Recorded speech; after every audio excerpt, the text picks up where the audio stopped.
Our goal with this particular lesson is to examine the transitions that occurred in East Asia. So with China, the transition is from imperial dynasties to a republic. Now, China had been humiliated following the Boxer Rebellion, so they had entered the 20th century clinging to their dynastic system, but they needed a new government to unify its populace and defend against foreign enemies.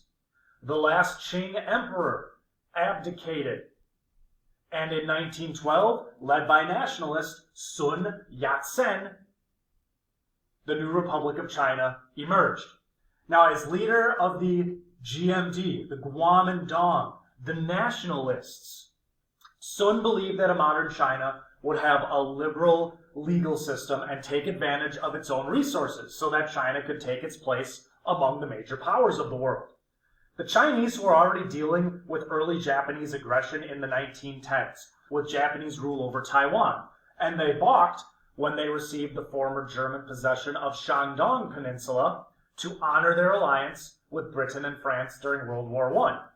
So on May 19th, May 4th, 1919, mixed up the dates there, May 4th, 1919, university students gathered in Tiananmen Square to protest Japan's presence and appealed to the government to restore the honor of China. This May 4th movement led to strikes, led to meetings, and a general boycott of Japanese goods. It did signal a rise in Chinese nationalism, but the government was really too powerless to do anything about it. Now, the fall of the last Chinese dynasty meant that traditional warlords in the countryside could grow in influence unchecked.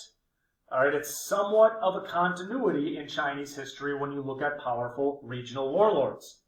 Each had their own private army to terrorize the countryside, so to regroup, Sun went to Guangzhou, where the Guomindang was rebuilt by his brother-in-law, Chiang Kai-shek, the man you see here. The Guomindang defeated the warlords in 1927, but Chiang was more authoritarian, and Sun's death meant the end of his idealistic emphasis on reform, and it's more of a shift towards militarism and corruption. Simultaneously, we're going to see that the Chinese Communist Party forms in Shanghai in 1921. Chiang had made a tactical alliance with the Soviets in the early 1920s, but he actually turned on them in 1927 after he felt more secure in his power. Guomindang soldiers and their goons turned on the communists living in coastal cities, killing thousands of them. So this is going to be a very bloody transition for the Chinese. So now we shift our attention back to Japan for their transition from the Tokugawa era to the new Meiji era. Now, the U.S. showed up in 1854, and they gave the Japanese a white flag, an ultimatum that you see on screen, and a promise to return in 1 year. They had wanted Japan to open up their borders so that Americans could refuel their ships when they went from California to China. And the Japanese capitulated because they did not want to suffer what the Chinese had suffered in the Opium Wars. Some southern daimyo had grown more economically powerful in the waning years of the Tokugawa Shogunate, and the Satsuma was one of the most powerful. The Satsuma are a southern daimyo. In the late 1860s, they'll combine forces with the Choshu to rebel against the shogunate. Now, the Civil War itself was brief because the Tokugawa was overthrown and the young emperor was restored. Task number 1, dismantle the old Confucian order. So the daimyo lords are replaced with authorities from the centralized state, and the samurai are disbanded as a social class. These warriors lost their special privileges and social prestige, including the exclusive right to wear their swords. All Japanese became commoners, equal citizens before the emperor.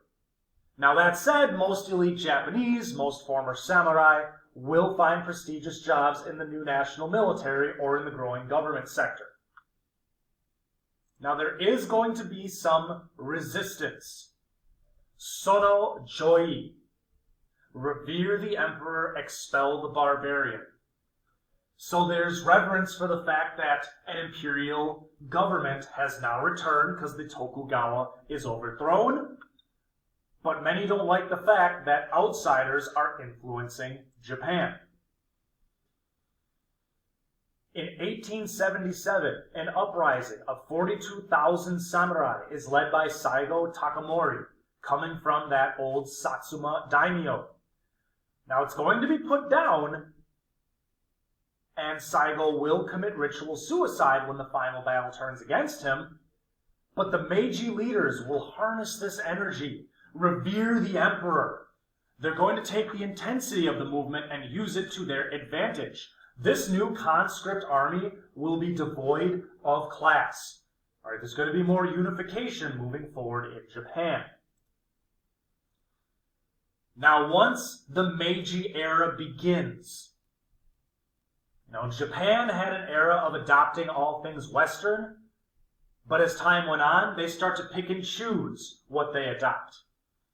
A man named Fukuzawa returned from a trip to Germany in 1873, and he was very impressed with their new constitution.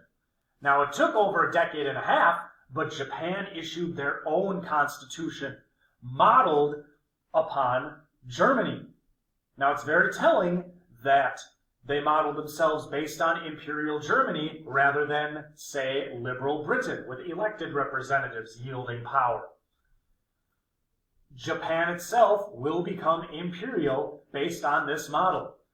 The new universal education system will blend Western science with Confucian ideology and loyal to the emperor. Shinto is now a state cult, and Christianity won't really make that much headway in Japan.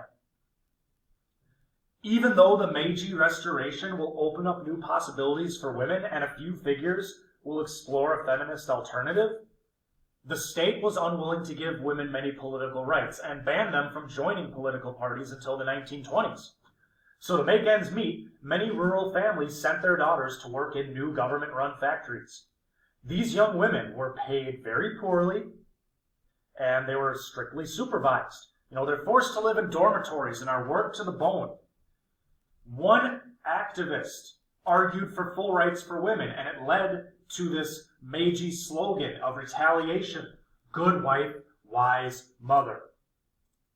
Now, something that distinguishes the Meiji from the rest of these others, and where we see that Japan was kind of like Russia, state-sponsored industrialization. The government invested in industry, and they built railroads and harbors and telegraph lines. Japanese ministers didn't really want to leave economic development to the free market because they viewed it as more conducive to social harmony than competition was.